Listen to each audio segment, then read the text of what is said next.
This week's episode is brought to you by Blue Harvest Vintage. Are you a collector? Blue Harvest love to help you find that missing piece you need to complete your collection. They have extensive stock of vintage Star Wars vehicles and mint-on-card action figures, as well as new The Force Awakens and Black Series items. Blue Harvest have Funko Pops, Lego, Dinky, Corgi, Matchbox and more. Everything a collector could possibly need. If they don't stock it, then let them know, and their knowledgeable staff will be only too pleased to help. Head to Morley Market in Leeds to see the life-size Darth Vader. Alternatively, reach out to Blue Harvest on Twitter at Blue Harvest UK, Facebook, Blue Harvest Vintage Collectibles, a website, blueharvestvintage.co.uk, or email at blueharvesttoys@gmail.com. Talk Star Wars is a proud member of the Star Wars Commonwealth Podcast Network. Follow at SW Commonwealth on Twitter and take your first steps into a larger world. This is Talk Star Wars, the official podcast of talkstarwars.co.uk. Hello everyone, welcome back to Talk Star Wars Take 3. I'm Marc. I'm Stephen. I'm Rob. And I'm Paul. Yeah, we got it. We are Nailed it. back. We're all back together. I don't know when the last time was we were all back together, but here we are. 52 part 2. Yeah, this is going to be our... It was, wasn't it, actually? Yeah. This is going to be our Rogue One reaction podcast, so there won't be the traditional structure to this episode, but we will just call out our sponsor with a quick reminder that Blue Harvest are offering you 10% discount on anything you go and purchase from them, as long as you tell them Talk Star Wars sent you. Go and treat yourself to some Rogue One toys. You can find them at facebook.com/Blue Harvest Vintage Collectibles, or on Twitter. They are at Blue Harvest. We thank them greatly for their support. Gentlemen, it was Rogue One week. It certainly was. It certainly was. So we all got to see it this week, didn't we? Because we know you two, Paul and Steve, you went to see it when we were busy recording with Anthony Bresnikan. Yeah, what's that all about? Well, Anthony's the lead writer at Entertainment Weekly, and he's been doing such sterling work on Star Wars that we just felt we needed to talk to him. So we got him on for an hour or so the other night, and that podcast will be out on Thursday. It will hit the podcast. So you feed. took that as an opening for you to explain who Anthony Breskin was and everything else. I was actually being bitter. I know, but I rose above deflected it. effortlessly. Yeah. Yeah. Right, we let him off, wouldn't we, Paul? We've had a couple of people sort of almost immediately asking where the Talk Star Wars Rogue One review was. There was a couple of comments on Facebook, and I got this wonderful tweet. I woke up to this wonderful tweet the other day from a podcaster called Daddy Unscripted on Twitter. He said, great. Two of my first thoughts after leaving Rogue One tonight. One, I may need a change of pants. And two, I can't wait for the next Talk Star Wars episode. Oh, yeah. Nice. Check that out. It's nice that that's the first. That's really lovely. It's interesting they waited 18 months for the film and they can't wait 18 hours for the podcast. Isn't it? Just saying. But it's very flattering. It's very cool. Thank you very much. It's nice to be up there on your list with new underpants. Nice if you wanted. Christmas is coming. You'll be fine. Yeah. Yeah, just make the ones you got last till Christmas and you'll get some big new ones, Rogue guaranteed. One pants. Big Death It's only the backside. stub and understains that hold my pants together. You don't even wear pants.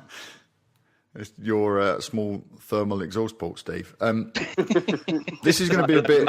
This is going to be a bit freeform, I think, because free fall. Free fall, yeah, freeform like our The Force Awakens review last year. It's much better for us if we just get to go where we want to go. So, with that in mind, spoiler alert from the very start, we are going to be talking about stuff you probably want to avoid if you haven't seen the film yet, and then come back and join us as we take this thing apart. So, initial reactions, gentlemen. Stephen, let's start with you. Initial reaction to Rogue One. Okay. What, at the end or during? The whole thing? Both. Well, I started off, obviously, I thought, I wonder if they'll do an open crawl. They didn't. Not the end of the world. They started it in space, so I was quite pleased with that. As the film went through, it's easier to explain my disappointments rather than my loves, because overall, I thought it was amazing. And I don't say that lightly because I am not a Star Wars fan per se. I love Star Wars, but I have other franchises that I prefer, as you all know. Mm-hmm. But I absolutely loved it. The downsides for me, there were a couple of things, literally a couple of things. All I could think. The music may grow on me, but it wasn't hammered home like it is in Star Wars. It didn't feel, but I didn't think about it during the movie. It's only afterwards I thought, was the music any good? And I couldn't remember. That's why I thought it probably wasn't. Right. But it was still good, but not what we used to. But it's really a minor thing that the last scene, I will say something good. The space battle scene was the best I've seen in Star Wars. Yes, it really was good. It was really pretty honestly, I just wanted to see the film again and fast forward it to that last 3/4 of an hour. I just loved it. I couldn't get enough of that. I want to see it again just so I can check out all the nuances of all the ships and when they're crashing into each other and the space gate. Like Paul, I won't mention, but Paul mentioned the shield bit and how the ships crashed on it. I loved all that. I thought it was fantastic. The only thing I'd like to have seen is where that Star Destroyer went as it was heading down. I would love to have seen that crash into the planet. But anyway, again, so what? The only gripe I had, and I know this is contentious, and I know you're not going to agree with me. I hated. I couldn't look at the screen when Tarkin was on because I was embarrassed how bad the CGI. It wasn't that the CGI was bad; it was only 90% good. That was my problem. Let's stick a pin in that, Steve, because that's going to be one of the chief things that we talk about, I think. So it's good to hear that from you, that was your initial reaction to it. But we'll circle back around to that and we'll talk about that a little bit more in depth. Cool and the gang. Okay, Rob. Hello. Your initial reaction to the movie, mate? It's hard to explain. I kind of came out. It's weird. I kind of came out of the film going, "Yeah, that's pretty good." And the more I've thought about it since I went to see it, the more I find myself thinking back on it fondly and thinking that was amazing, and I really saw something special. We're in the same boat there, brother. Oh, excellent. Okay. So the one thing I would say in general was it was bold. So much of it was just really bold filmmaking, really bold effects. Some of the stuff Steve just touched on, I thought was incredibly brave. I don't necessarily swing with it on the same. We'll come to it, but yeah, I just thought the whole movie was bold and it was different and it was new and it was familiar enough that it was still tight. It still felt like Star Wars, and I loved every second of it. And I'm going to go see it multiple times at the cinema. It already occupies top half of my rankings, and it may creep up the list as I see it more. Excellent. Paul, you are the one that I thought was a wild card. Yeah, I'm always curious about. Not worries. You're the litmus test for this film. Well, for me. I'm the one. I'm probably the one that was barking about this earliest with excitement, sort of thing. I mean, obviously, I'm not saying you guys weren't looking forward to it, but when the teaser reel that was at Comic-Con, literally 4 seconds after that, I don't know if I saw that with you, Mark, but I think I looked up. I was like, that's some serious shit. This is what I want to be part of. Beg your pardon, excuse the French. That's all right, I'll bleep. And one thing that I will say, that with all my hopes and bits and pieces, I said I wanted to leave the cinema going, yeah. I didn't. I sat in my chair and I went, yes, sort of thing. Wow, okay. It was, awesome. For me, kind of going back to what Rob just said as well, it's by far my favourite Star Wars film, period. Really? Wow. Oh, yeah. That's awesome. Yeah, I've been thinking about. I mean, I've been even looking at the web and looking. We'll pin this, like you say, Mark. Look at the reshoot stuff and everything else. But the last 20 minutes was the most fun I'd had in the cinema for years and years and years. The last act is sublime. What Steve just said. The last. Yeah, it was. I was floored. Yeah, I was. I was about to wet myself, to be honest. I absolutely loved it. I can't express how much. Wonderful. I cannot express. Yeah. Empire's got sort of deep romance for all of us, because Empire, gave us all a massive punch in the chest when it came out. It's like, whoa, didn't think they could top Star Wars. But the last 20 minutes of that were the most fun I've had in such a long time at the cinema. That's high praise. That is the highest praise I think anyone could level at this movie. Just to my quick reaction, my first viewing of it, I came out thinking that's close to perfect. I think, Steve, I sent you a message saying that was 98% a perfect movie, because Steve was the only person that came to me and said, go on, give me something. I wouldn't volunteer that sort of information to anybody because I don't want to load them when they go in. And I can tend to be somewhat hyperbolic about these things when I leave the theatre. But I thought that was 98% perfect, and I was bothered with certain things. Tarkin, another character that we're going to get to, I'm sure, from the close of the film. And there was a couple of other techniques they used in the film that we will get to in this episode that bugged me. And then on my second viewing, sort of maybe 36 hours later, none of those things bothered me at all, and I fell deeply in love with this film. Not to the point where it's going to push A New Hope and Empire out of the way, but it's right there at number 3 in my rankings. Mm-hmm. Okay, exactly the same for me, Mark. Better than Force Awakens. Oh, big time. Now, this is I'm not going to be that cavalier about the way I feel about The Force Awakens, because that's still, to me, a really special film. And And it was, if it is flawed, I think it helped. I think the flaws from The Force Awakens helped make this film more robust, because it gave them a platform to look at the movie and make their decisions about what they were going to do. I'm sure that's what these reshoots were about, what they were going to do to make this right. So I just seen Paul sent a message in. Yeah, I saw. Yeah, well, that's the formula. Rogue One greater than TFA. Yeah, that's maths. Yeah, it is math. So that's proof then, isn't it? If it's been proven mathematically, this is it. Yeah, it was an absolutely stunning film, and I think it's benefited from the mistakes in inverted commas that The Force Awakens made. Force Awakens gave them the experience they needed to look at this film objectively and rework it and throw a lot of stuff out, which I think is probably a good idea that we move straight onto that now. The stuff that was missing from the trailers. Steve, I know you mentioned before we went into this film that you were probably going to be distracted because you've seen so much footage. You're probably going to be distracted saying, that's a trailer shot, that's a trailer shot, that's a trailer shot. That didn't happen, mate, did it? No. Because most of the trailers are on the cutting room floor. Yeah. But did that distract the Jedi you? Statue. A little bit. I mean, the Jedi statue, I thought they reversed that shot. Yeah, they changed the angle, but it was still there. We had a close-up of the face from a horizontal angle, didn't we? Yeah, we did, yeah. Which actually was really cool. That's amazing. That was a really good... I'm sure we covered this on a podcast saying, wouldn't it be good if they made trailers that weren't in the film so that you never were distracted? And that looks like what they've done. Reshoots or not, I think it was great that we didn't see all that stuff to some degree. That. I mean, some degree, and we can tell there was, I hate the word, but the reshoot aspect is there.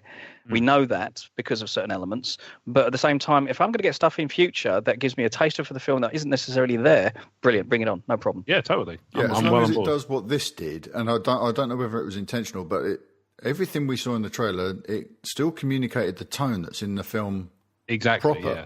So it's not like the context of the movie has changed. It's not suddenly a children's film.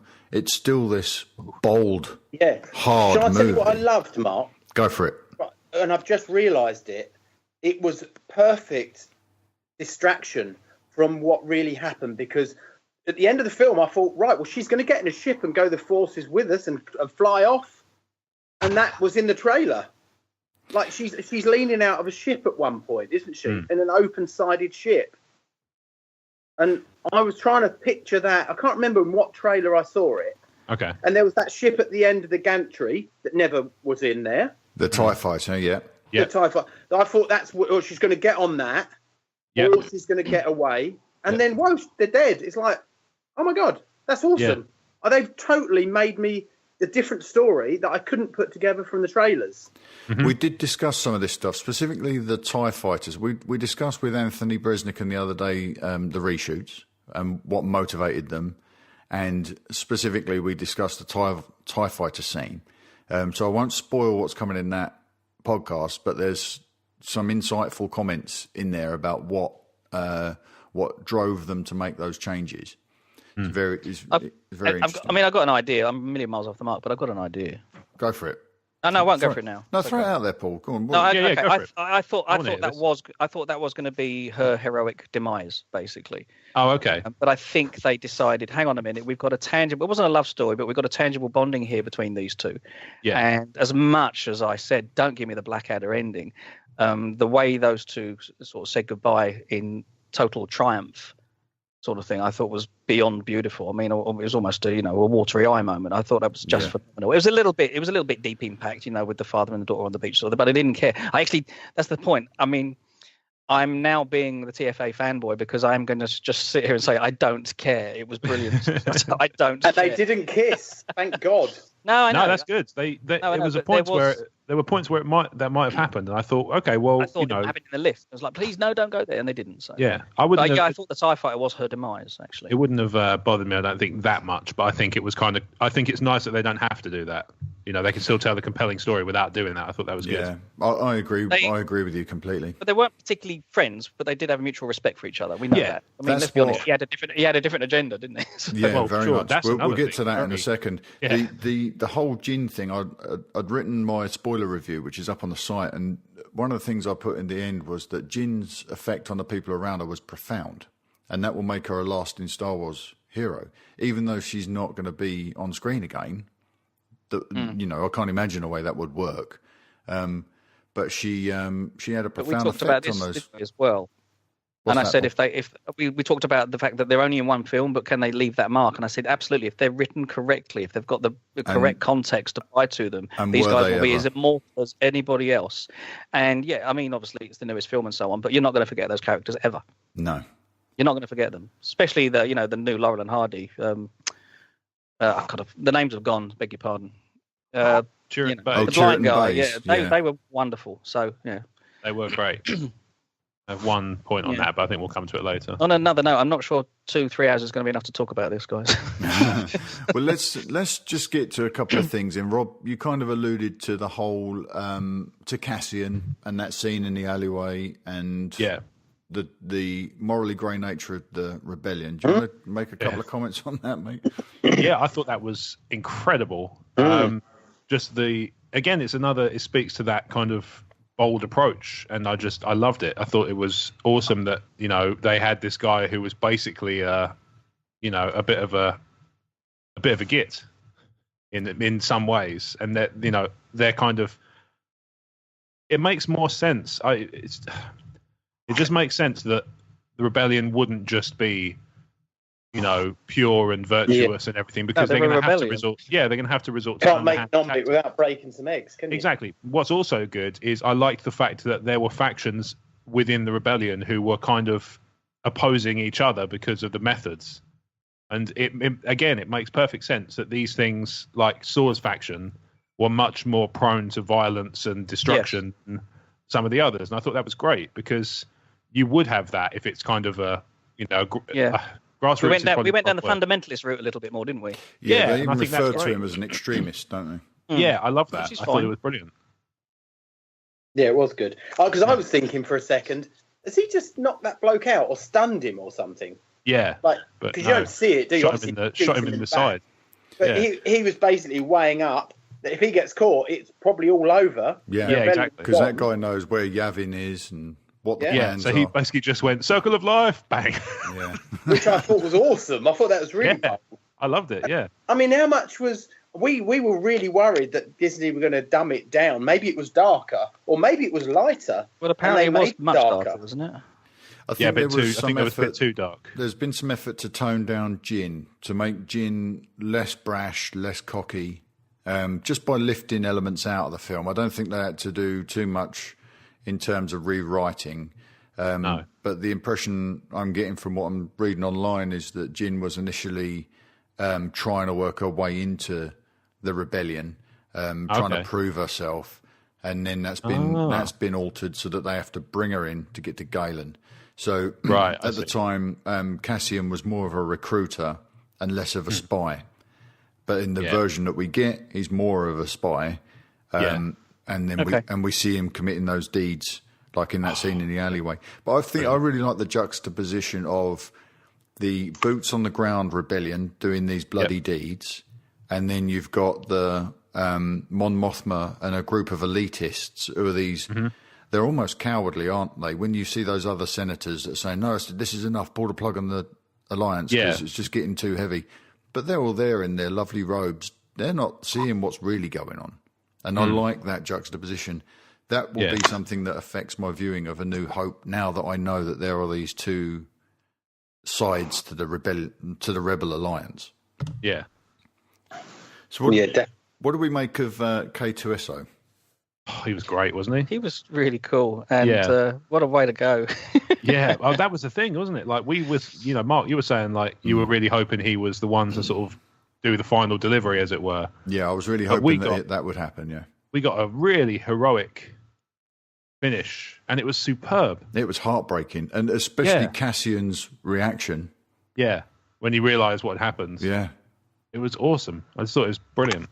In fact, I found that slightly more moving than Baze losing Chirrut the way he did. Oh, I have issues with the way Chirrut went out. He went out far too easily and far too lightly for my liking. But didn't a lot of them, Rob? Like the pilot, just somebody chucked a nade in, done, boom, over, next. I liked that very one. Much.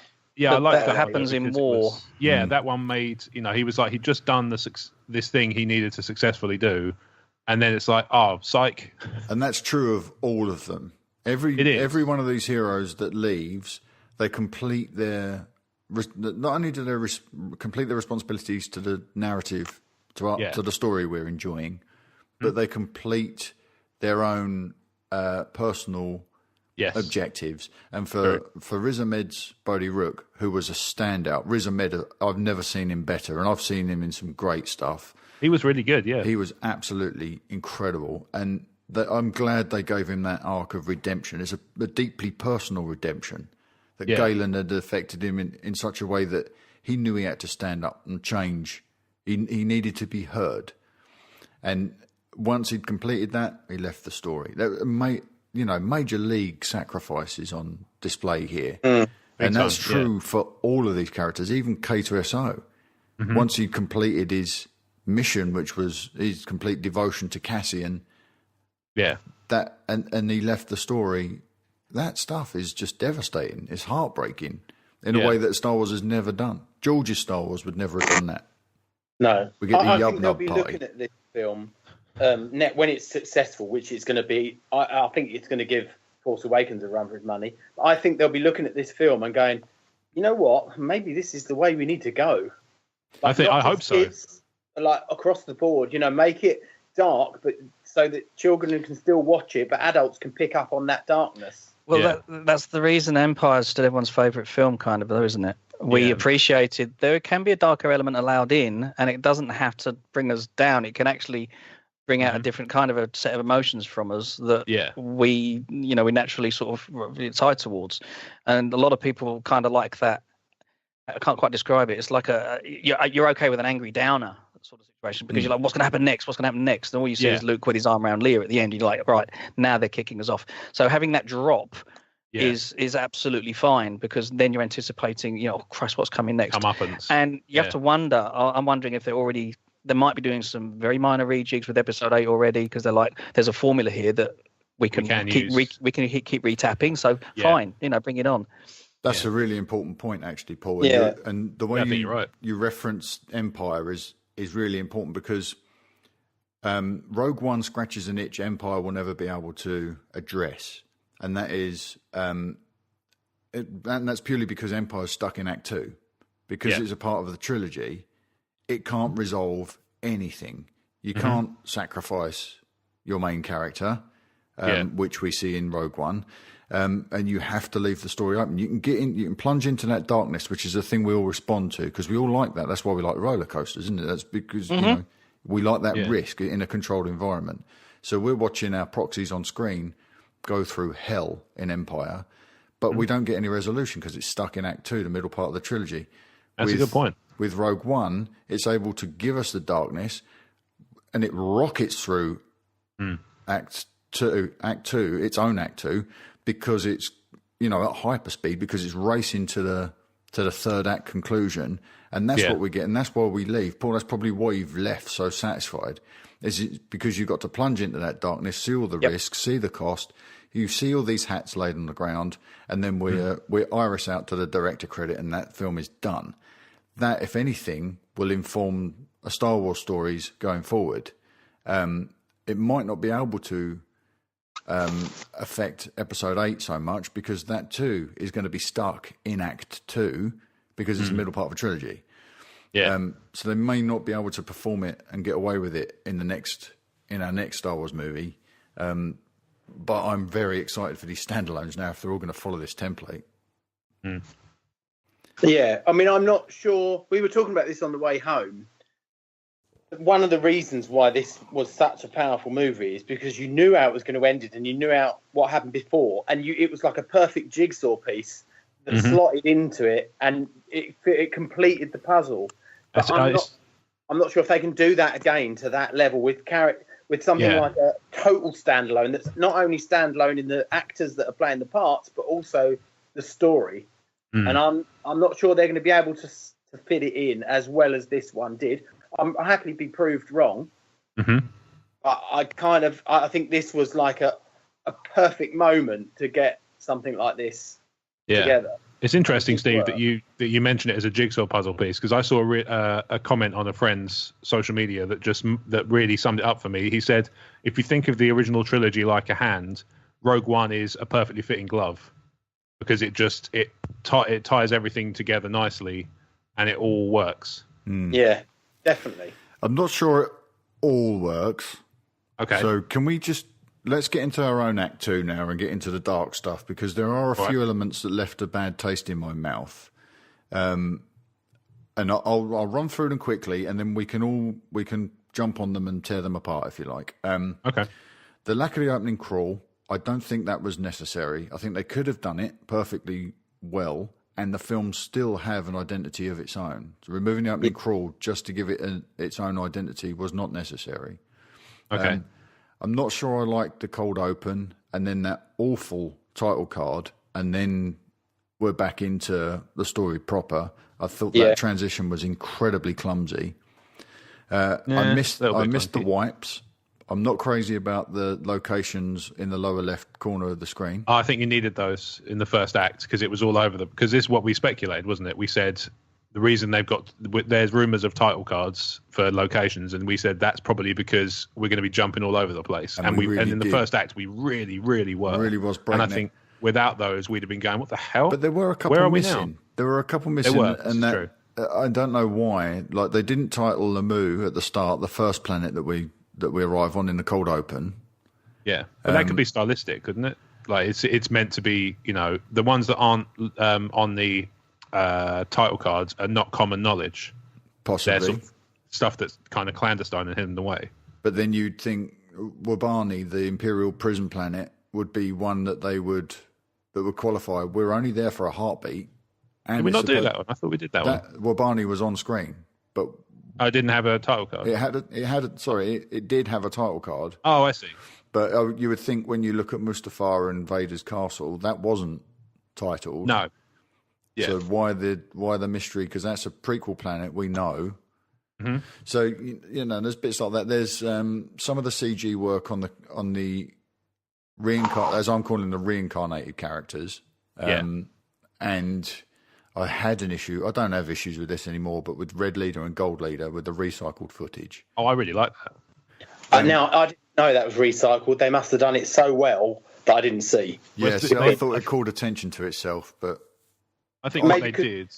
Sorry, go on, Rod. No, you go, mate. I was all I was going to say was I think what they did was they did a good job of framing the pilots in the new footage in such a way that when they inserted the old footage, it looked no different in terms of how they were laid out. Do you know what I mean? Yeah. It was, they didn't have, a weird new setup in the cockpits like new tech or anything. They just had the same layout. It looked exactly, they looked identical from the outside. So it meant that when you did see the recycled footage, because it was only on screen for a blink and you'll miss it, it didn't feel wildly out of place. No. And it was momentary. I think they do a lot better. They did a lot better job of momentary glimpses of people that either were reworked or CGI than they did. Because I knew, as soon as I saw Peter Cushing for the first time, I knew he was going to be in it a lot. Because I thought, you know what? If he was going to be in it for 10 seconds, they would have spent the money needed to make it absolutely perfect. Yeah. And I knew that he was going to be in it a lot because they obviously had financial restrictions. Because, you know, we've spoken about this before. CGI is only as good as the budget. Yeah. And they should have spent. I know. Do you want to go on to Peter Cushing yet, Mark? Yeah, let's do it. Like I said, let's follow this podcast where it goes, Steve. So let's talk about Cushing while we're on it. Well, for me, I was totally involved in this film. You know, when you forget you're in a cinema, that's what it's all about, right? And the moment he came on and his mouth moved and he didn't move like a human, it was a little bit soft and deliberate. Humans don't move like that. His face was too dark. It was it was obviously CGI. I was pulled completely out, and I was like, why didn't they spend a bit more? Why don't they spend a bit more money on it and get it right? We know they can do it. You've seen a young Robert Downey Jr. in Civil War. You've seen Michael Douglas in Ant-Man. They can do this stuff, but it takes money. Yeah. And it just pulled me completely out. And every time I saw it, I was embarrassed to look at the screen. I thought, 2 points. I have 2 points on that. I think you're right in that I did see moments where it was more obvious than others. One question I have is, do you think your reaction would be different if Peter Cushing wasn't dead? It sounds like a weird thing to say, but I wonder how much of it is the knowledge that it couldn't possibly be him.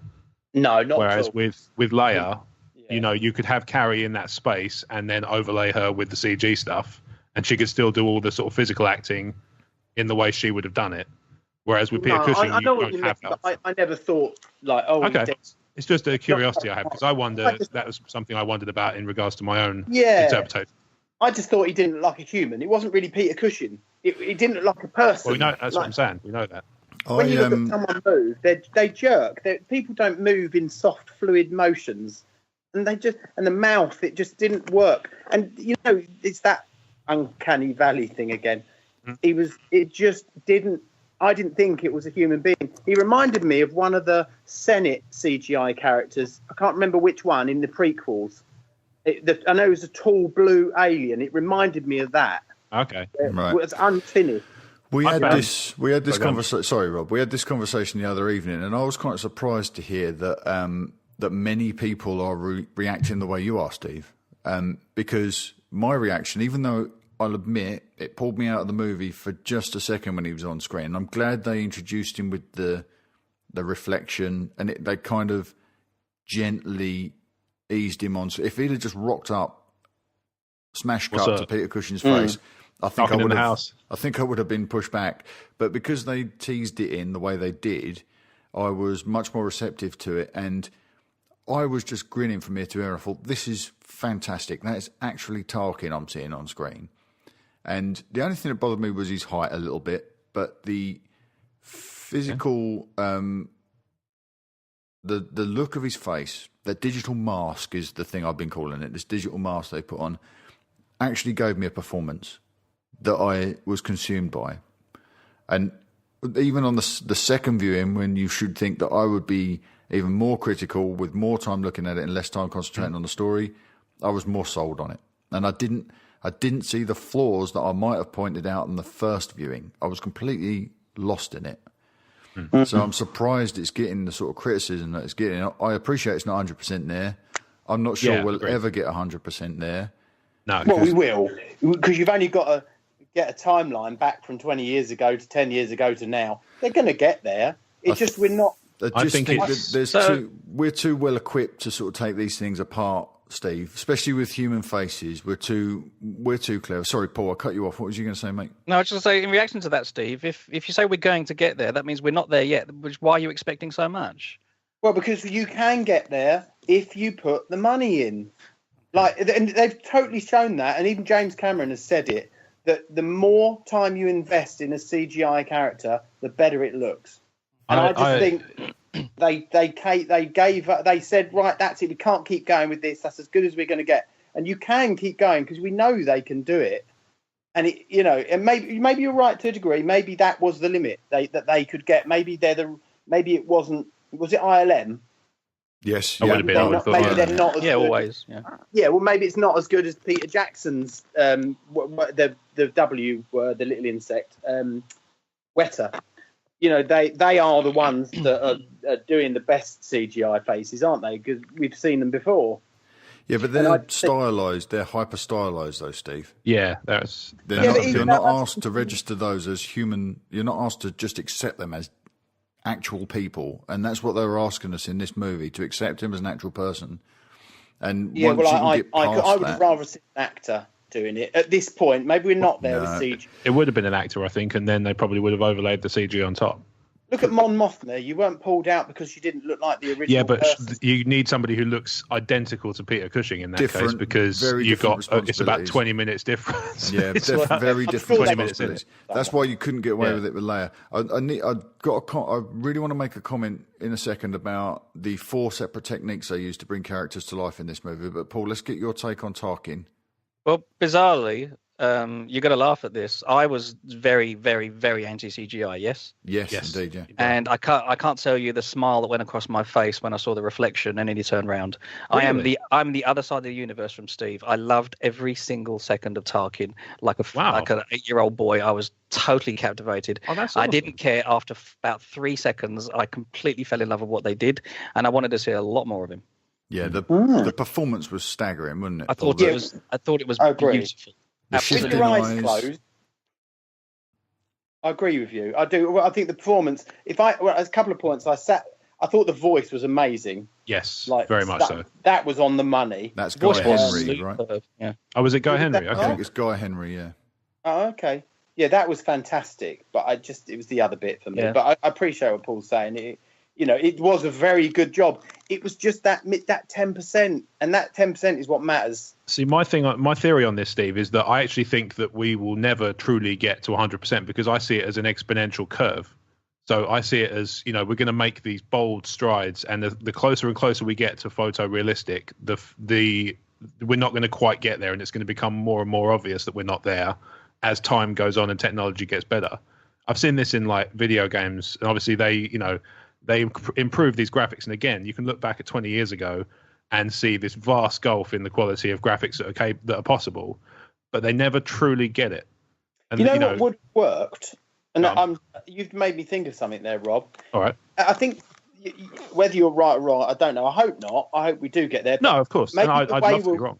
Maybe the way we'll get there is by making it was because when you've got half and half, if the entire film was CGI and every character was CGI, you wouldn't notice it. Yeah. It's when you've got humans and then you pop to a CGI character, it's like, whoa. Even Leia, I thought, actually, you know what? For a 5-second view, they invested the money. She was 98% there. Yeah, I noticed her more as CGI than Tarkin. No, I didn't. I found that more. It was the eyes that didn't. They just looked. Yeah, there were a couple of moments there where the mask slipped, and I think that perhaps it was the lack of performance in that shot. It was. But did they mocap her, Marc? Do you know? It was a stand-in. It was a stand-in. A young lady whose name I'm not prepared with, unfortunately, so my apologies. But it was a young lady that was the stand-in, and then they did the digital mask that they used on Tarkin. To recreate Leia. And I do think that as she turns away to deliver that one-word line, we get the uncanny valley. The eyes just move in a way that doesn't seem right. The depth within her eye sockets, it doesn't really quite work. I think we'll probably expect to see that worked on between now and the Blu-ray. That's what Anthony Bresnikan said to us the other night. Oh, really? That's interesting. He said, the theatrical release is a deadline, but it doesn't mean that they down tools. We've still got the Blu-ray, and we've seen this before in Star Wars, that elements of the film get reworked and polished right up until that Blu-ray is pressed and released. So expect a revision or a development, I think. Well, also, I'm not being funny. We've had 2 versions of The Force Awakens since it came out. Yeah. And with digital copies, you can always tweak it. Indeed. That will be good. I just need to point out the other techniques that were used in this film to bring characters back to life shows that the filmmakers were very conscious of the fact that they were putting their money on the Tarkin effect for this film because he had to carry quite a lot of story. But they did bring back other characters. So we saw Dr. Evazan and Ponda Baba on Jeddah. I wasn't a fan. So you got a recast of those two characters in new makeup, and it was a joke. It was a throwaway gag on screen, but to me, I think that worked. I agree to a point. It didn't bother me in terms of it didn't pull me out of the film or anything, but I did feel like Evazan was looked a bit young. Yeah, I thought that ever so slightly, and it's just considering considering it's not that far. A couple of weeks different. Yeah, exactly. It's like a couple of weeks in it, maybe. It just seems like... But it was a very nonplussed moment, to be honest. It was. It was just a nice little... bring me out of it or anything. It was just a nice little thing, probably to temper the tone of the movie. Just a little burst of light amongst all that darkness that we were getting thrown at us. The second technique they used, of course, we've just been speaking about, is the digital recreations of characters like Tarkin and Leia. The third technique is my least favourite technique, and one I was very concerned that they were going to use when they were doing, certainly with Leia, which is to have an approximation of the character that we know and obscure them. And I think that the way they did that with Anakin in the Bacta tank, I felt was so close to deliver. That shot of him in that Bacta tank as it starts to drain was so close to delivering. If Hayden was in there, I would have lost my mind. Even just opening his eyes, like see him opening his eyes or something. Just to see that would have been fantastic. Just to know that guy had come back and dipped back into Star Wars for one shot would have been amazing. I tell you what, Vader has clearly not been wasting his time, because he was hench. Yeah. He looked enormous. It was brilliant.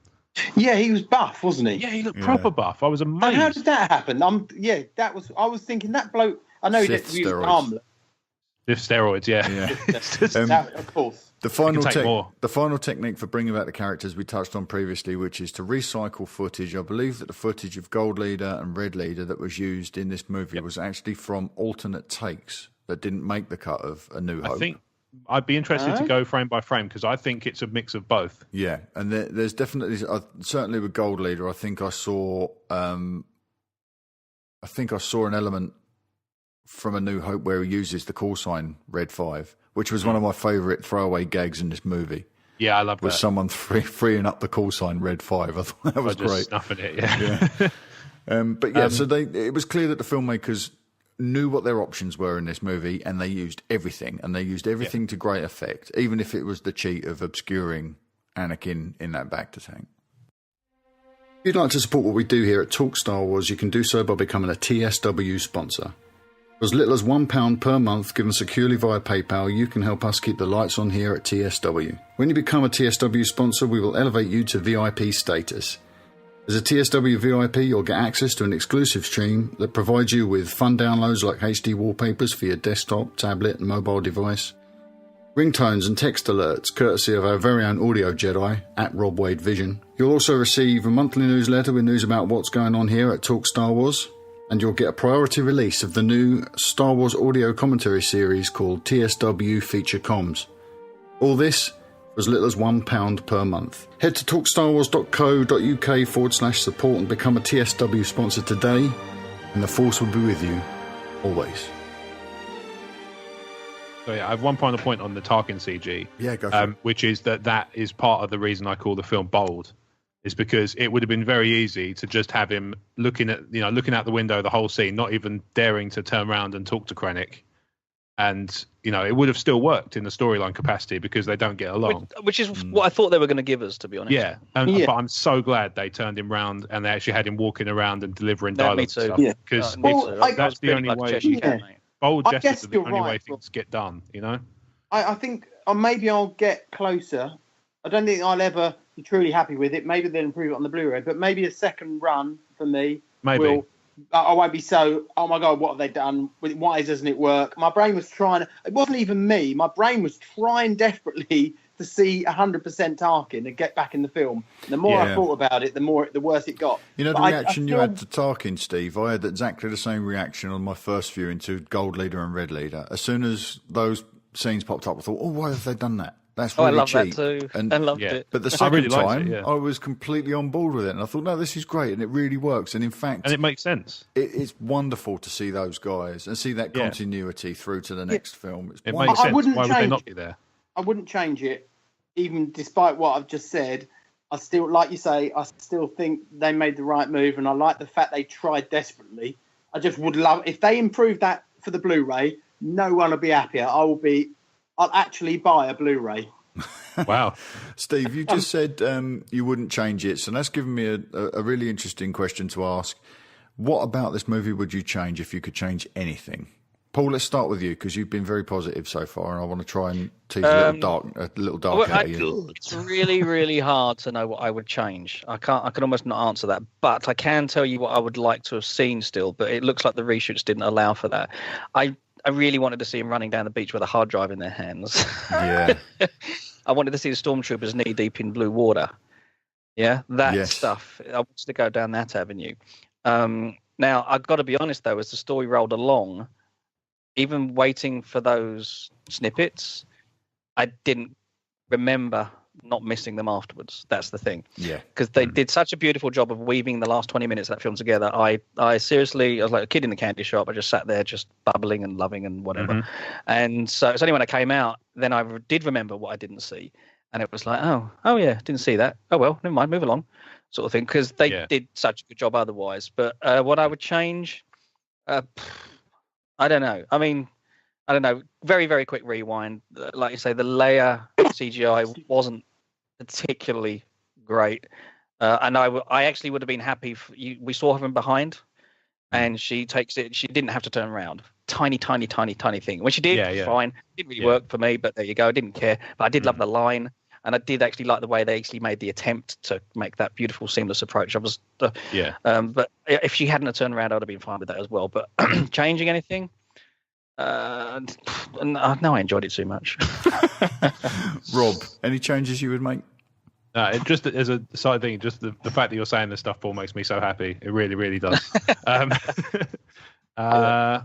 me think. So, like I say, I wasn't 100% sold on the way Chirrut went out, and I was a little bit disappointed with what we'd been led to believe was going to be like a rage mode for Baze, which ended up just being him going for a walk and shooting stuff, which he'd been doing for the whole film anyway. Yeah. I was hoping he'd maybe drop the guns and start swinging and that sort of thing. So I would have maybe done that a little differently. But then at the same time, without bringing, the way I would have done it would have had to rework the whole film, because I said in the thing, I wanted Vader to do it, because I wanted somebody who'd never really appreciated the Force, because he just always had it to use, to take out the guy who revered it, because to me that was a compelling story. But it couldn't happen that way based on how they did it, and I thought the way they did it was so good that I don't want to change it. So I'm kind of stuck in that respect. I would probably I'm kind of with Paul. I would have just had Leia just stay, where she was. Back to camera. Yeah, back to camera. Maybe rush that scene a bit more, that last little bit, because it did seem like there wasn't so much urgency once they detached the ships, and there should have been, because they still weren't out of the woods. Okay. Stephen, if you could change anything in this film? Obviously, I want to see an improvement on Tarkin. I would have loved to have seen what happened. Tarkin's, I don't know if it's a family member. Are they Mon Calamari? Is that what they're called? Yes, yeah. Yeah, it's a bit of a tongue-in-cheek thing there, isn't it? Yeah. It was a Home One ship, right? That's the one he was piloting. I believe so, that class. I would love to have seen what happened to it after Leia left, and whether it was captured or blown up or what happened. Because one of when I think of that film, the shot I think of is that guy looking down between his legs at the planet below through that glass. Oh, it's good, wasn't it? Yeah, it was great. Oh my god, I would love to have seen a bit more of that. Even more, like Space Wars would have been fantastic. That last scene, that half an hour was just awesome. Excuse my French, bleep time. They're all good swears, Mark. There are no good swears. But yeah, I'd like to see an improved Tarkin. I'd like to see them edit out. I'm sure she says Emily instead of enemy at one point when she's doing her big speech. What's her name now? Jin. Felicity Jones. You know, it's Felicity Jones. When she's doing her massive speech, I'm sure she says Emily, which really annoyed me. I thought there was a scene where when Two Tubes and the extremists get hold of Bodi Rook at the start, I was pretty sure that someone referred to him as an infector and not a defector. But that's going to be one of those things I look out for. It's a virus. If I could change anything about this movie, there's one point that I've been going back and forth with James from Tumbling Saber about the Vader scene. Yeah, he's Vader in the airlock. I so love that scene, and I love to see that guy off his chain like that. But the one thing that I did notice, and I think I mentioned it in my review on the site, is that those plans on that little memory card would be so easy for him to just call with the Force as he's wiping all of these people out. And James pointed that out. It really bugs him. Did he know they were there, though? I think... Wasn't he just working his way through the ship? Well, I don't think he knew they had him in their hands. That's what I was thinking. That might be a good point. And if that's a lie I can tell myself to get past this, then great. He's definitely in pursuit of something. And you would think that would be those plans. But wasn't that Anakin's downfall all the way through, that he can't get out of the moment and see what really needs doing? He was angry. They were in front of him. That's always been his problem. He never sees the big picture. If that was that's a pretty valid point, actually, Steve. That's an excellent point. Yeah. That is his downfall. Okay, what we've been recording, we've had a message from the white side of the Force, Christopher and Stacey White.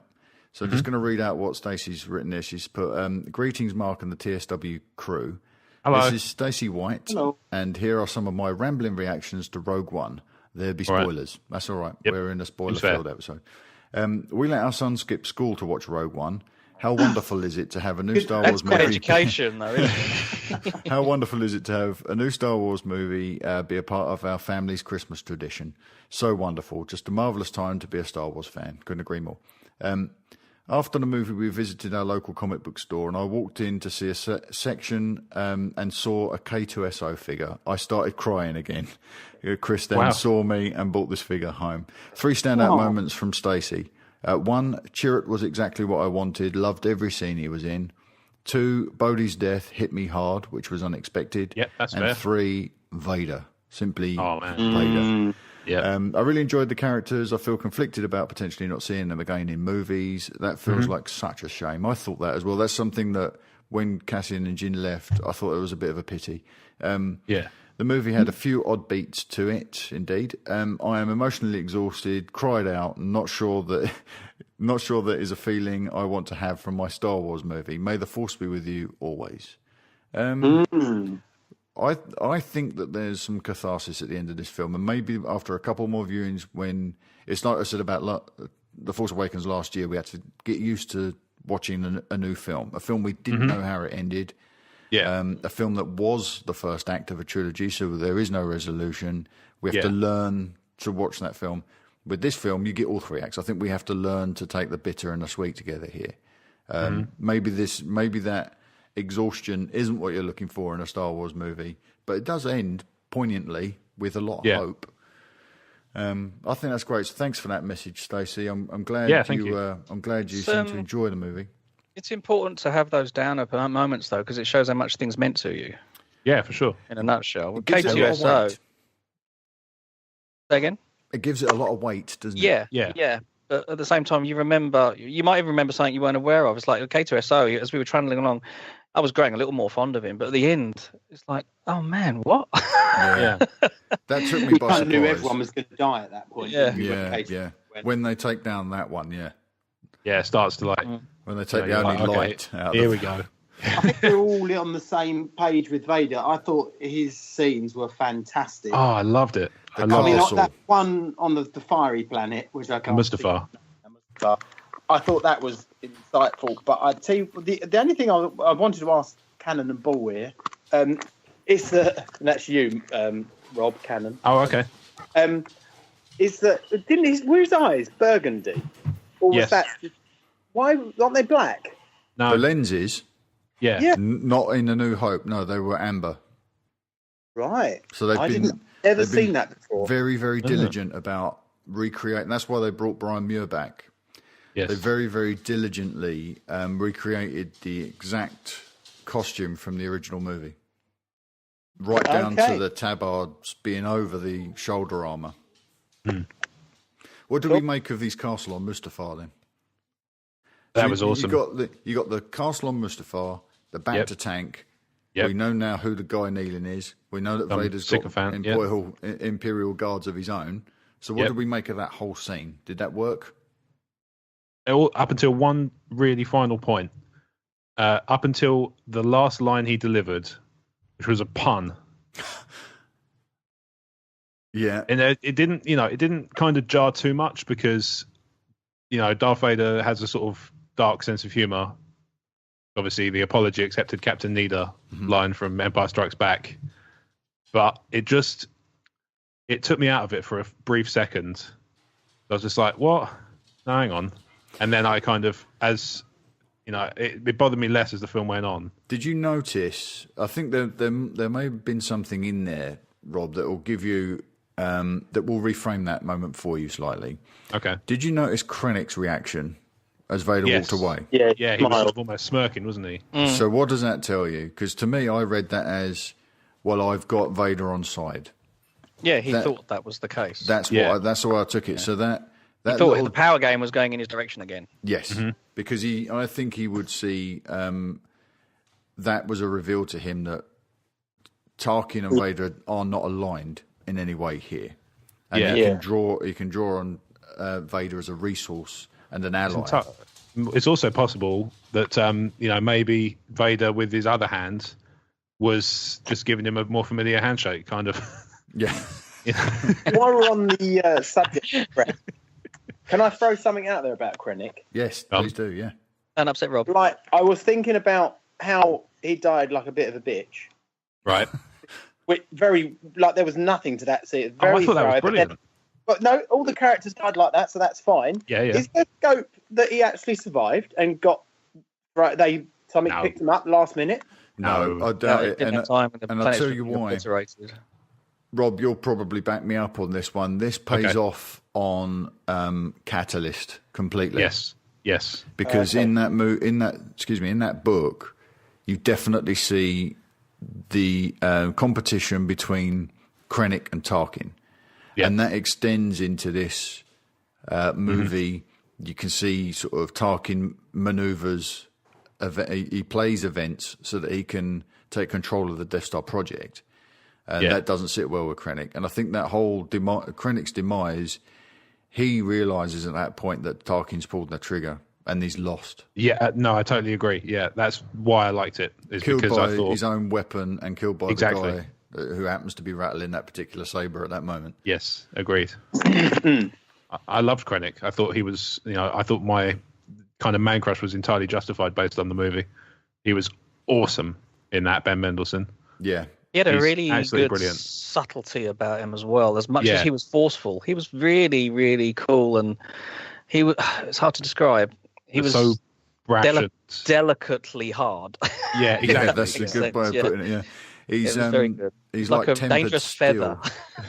feather. Feather with razor blades on the end. The line on Lamu when he confronts Galen, and Galen says, "I've been, it's been lonely here since Lyra died." And he was, my condolences. Oh, look, he's back from the dead. I thought that was great. I love that. That was great. That was so great, as if he wasn't taken off guard at all. Yeah. The scene that seemed to have been taken out of that in reshoots was the burning of the homestead as well. There was a shot there, wasn't there? The Death Troopers. You saw the trooper pick up the doll, and then you didn't see what was behind them. Basically, you just kind of saw the hand. Yeah. They reframed that. Okay. I want us to get to sort of rankings and standout moments, but I'm going to wait. Oh, Paul's back. I know you stepped away for a sec there, Paul, didn't you? All right, so let's start to wrap this up then. We've done we've done a bit of an overview of. We're going to be talking about this film for months, clearly, and when we open it up to listeners, I'm sure that we're going to have much more to think about, much more to talk about.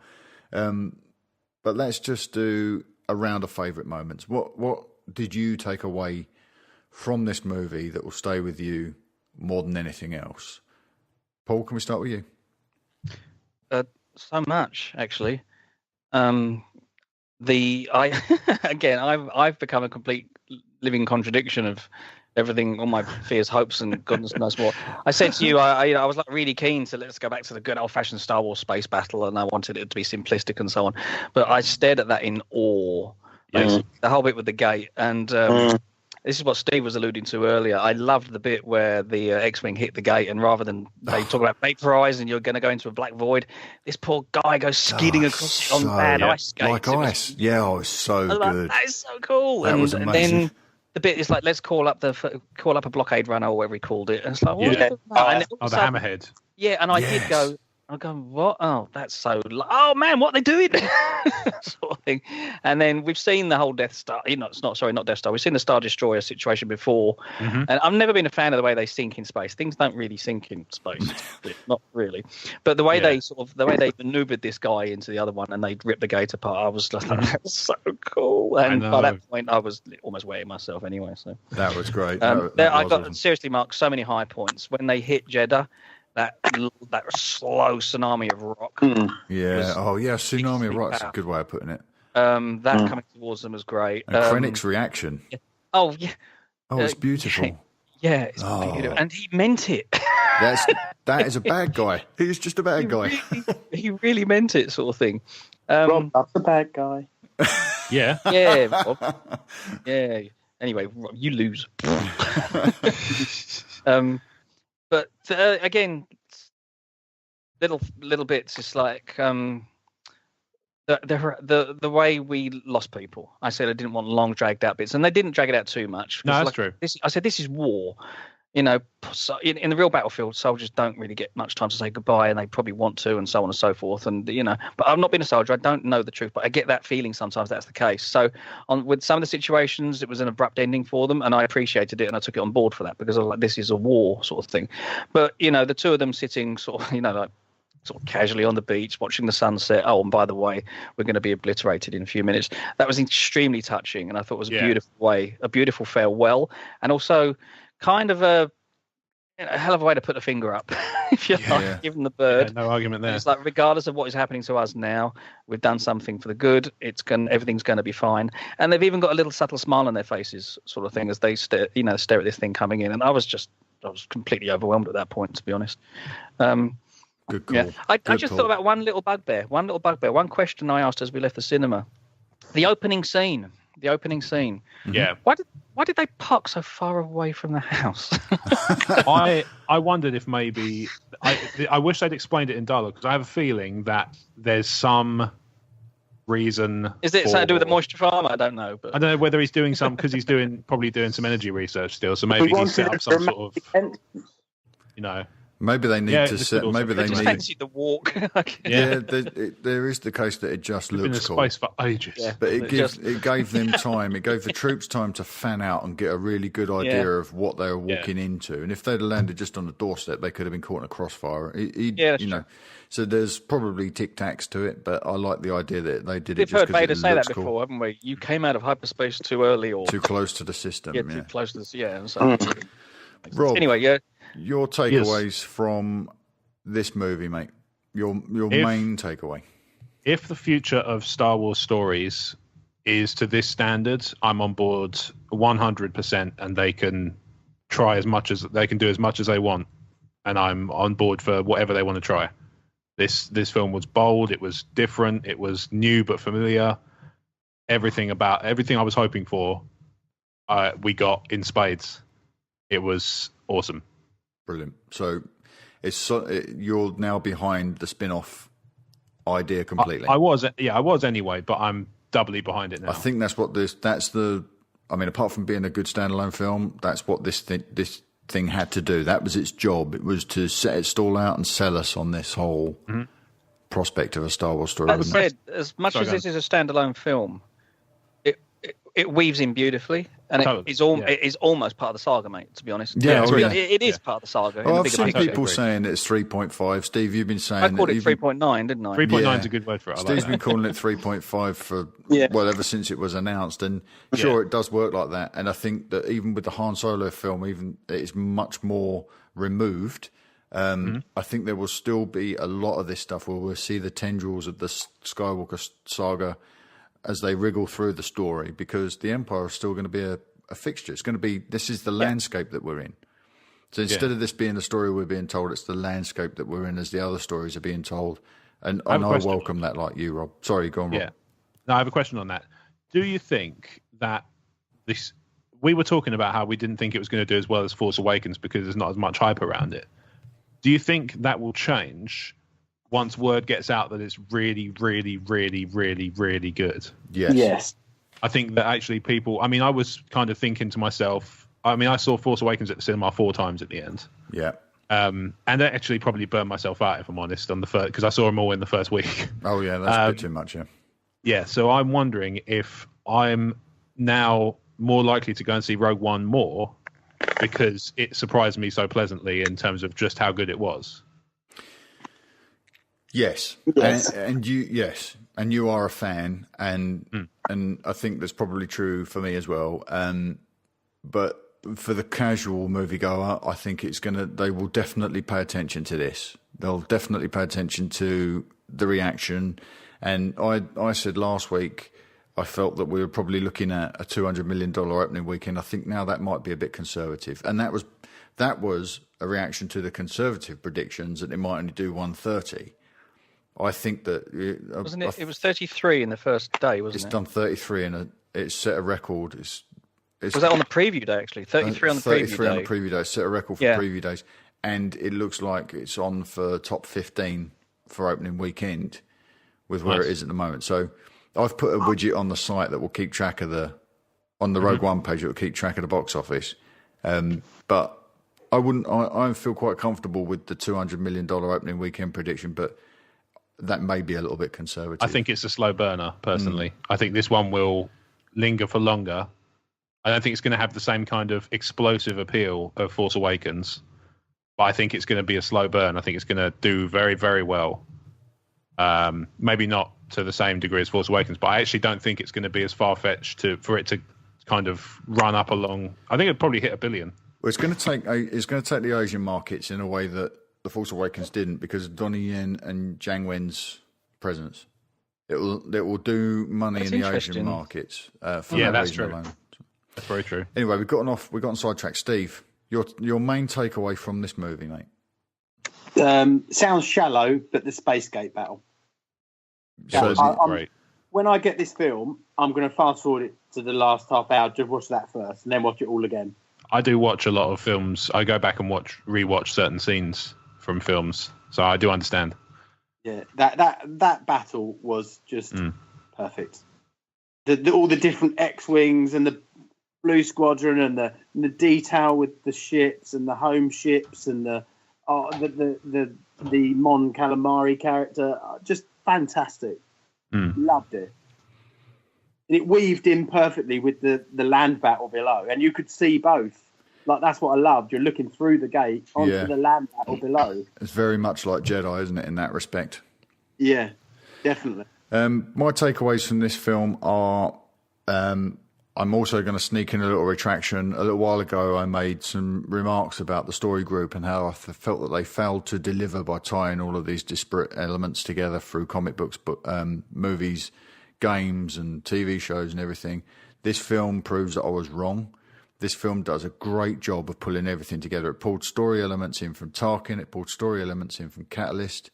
It did a great job at nodding at the Star Wars Rebels TV show. Gave us some really exciting and enjoyable cameos in there. 3 wonderful Easter eggs that are all Rebel shaped. And it really paid close attention to what it needed to honour about A New Hope and what it could slightly recontextualise about A New Hope. It was first class, and it sold me completely on what the story group are doing. For me, that attention to detail gives me great faith in what they're going to do going forward. I'm extremely excited about what's coming next. Yeah. This film just works. So let's wrap this episode up by going around and ranking this film, and then we'll do final thoughts. Paul, we know, but for the record, you want to score? Your rank up 100. Whatever you want to do. Score it. If you want to throw arbitrary points out, if you want to score it in kittens or just place it in a stack rank, it's up to you, mate. It's to be honest, it was everything I'd hoped and a lot more, and I couldn't be happier. And I'd like to thank them for undercharging me. That was great. Last time you said you want to feel like you stole from them. That's a great way of looking at this. Rob, I had a beautiful, beautiful evening. Well, you were with Steve, so of course that's going to help. Exactly. He was dressed though, which made a pleasant change as well. Unusual. If they did naked movie nights, I would go. It's always something we can start at TSWHQ. We'll just do it when I'm off. Rob, if you were to rank this film, I don't know about the numbers. I haven't really thought about it, but it's excellent. It's already in the top half of my estimations of Star Wars movies, and I'm probably going to see it again in a few hours. Oh, cool. That is awesome. Yeah, it's been kind of materializing while we've been talking, actually. Brilliant.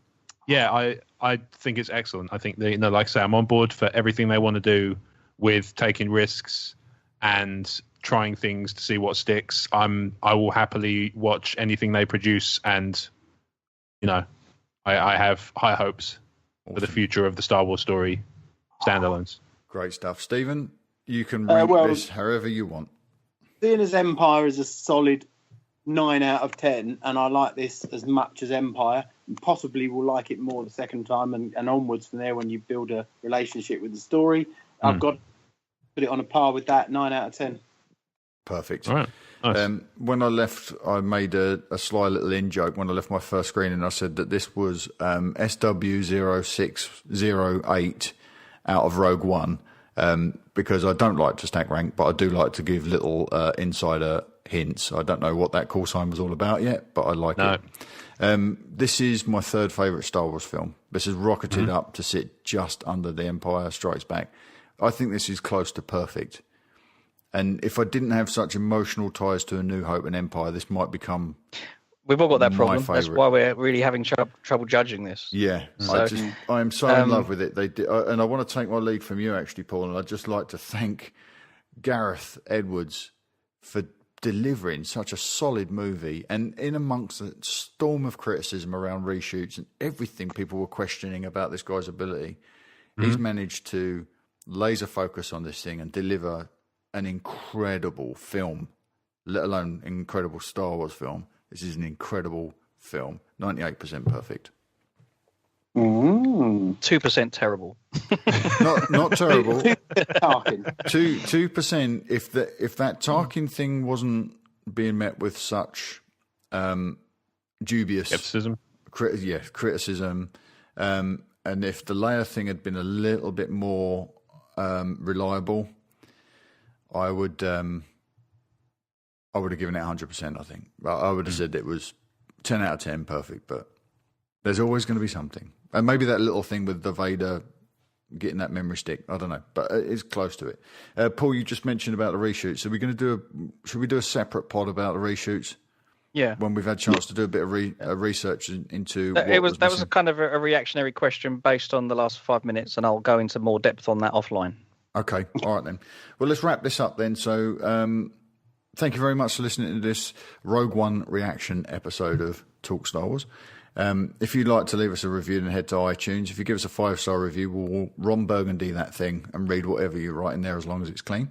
Don't forget you can check out our podcasting partners over on the network by going to StarWarsCommonwealth.com. You'll find Tumbling Saber, Generation X-Wing, Rogue Squadron podcast, the Skyhoppers podcast, and now the new kids on the block, our brand new show that Kyle announced on Tumbling Saber this week, the Nerd Room. They've just joined the family, and there's something else coming, but we'll give that due respect next week, I think. Gentlemen, where can people find you on the internet? I'm on World About Nature, but I'm relatively quiet at the moment because everything's pretty dead outside. But That's the spirit. YouTube. Oh, it's so sunny. Dead is the operative word, but it tends to do that in winter. Although I did see 2 blue tits mating the other day, which scared the pants. If I hadn't had my pants off already, they would have been scared off me. Now I'm not sure what in amongst all of that stuff I need to beep. That's left me scared and confused. Blue tits are birds. There's no rude word there. And they were mating in the wrong month, about 4 months early, which is fairly. They have absolute mating rights. Well, but if I was, no one tells you when to do it. I don't mate out of shame. To be fair, once a year on your anniversary. Right, in amongst all that carnage was Steve's call out to his own social platform, Wild About Nature on YouTube, and you can find him at Stephen_Ware on Twitter, or if you search Wild About Nature, you'll find him there. Goodness me. Paul, where can people find you on the internet? You'll find me on Twitter at Movie Score News, and you'll find me on the interweb, moviescorenews.com, and you'll find me at Talk Star Wars called Paul. Rob, where can people find you? You can find me on Twitter and Instagram at RobWadeVision. You can also find my blog Emotionally14 at emotionally14.com. That's digits, not letters. And it's got associated Twitter at Emotionally14, YouTube, Facebook, podcasts, unboxings, the works. Perfect. Can't go wrong.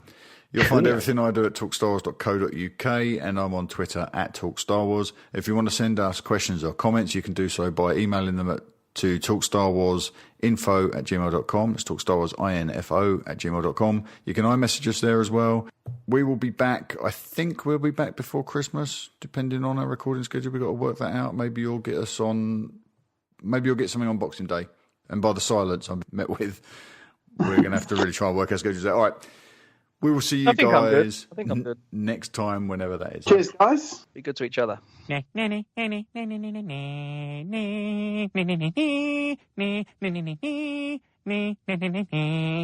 a wrap. It's a wrap.